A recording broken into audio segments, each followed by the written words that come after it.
Members of the Roman Curia, the departments that assist the Pope in governing the Church, are gathering for spiritual exercises at the Vatican this week.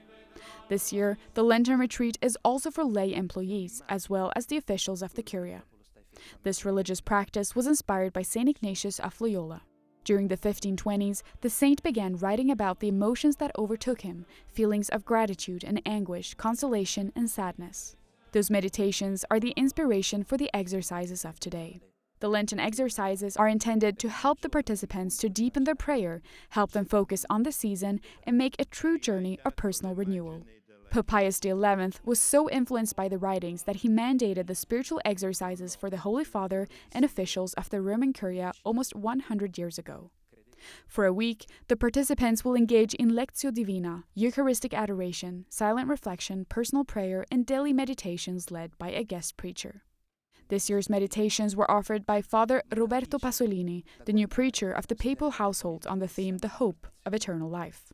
On the first day of the retreat, the Franciscan preacher explained why that topic was chosen.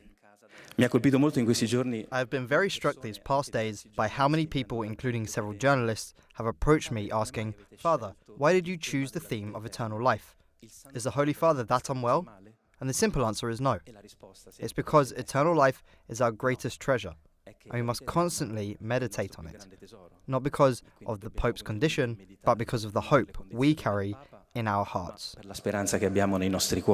Because of his hospitalization, Pope Francis has not been able to physically participate in the spiritual exercises with the rest of the Roman Curia. But in his written Angelus address on Sunday, the Pope stressed that he was joining the participants on the retreat spiritually and following it via video link. Over the course of the retreat, Father Pasolini emphasized that the Church's reflection on the eternity of life is not meant to instill fear, but to nourish hope, and that our destiny depends on the freedom with which we choose to live in love. The event of death does not make the end of the journey, but the moment when our relationship with Christ, whether we are fully aware of it or not, will be fully revealed through a judgment that will determine the immediate reward we can hope to receive.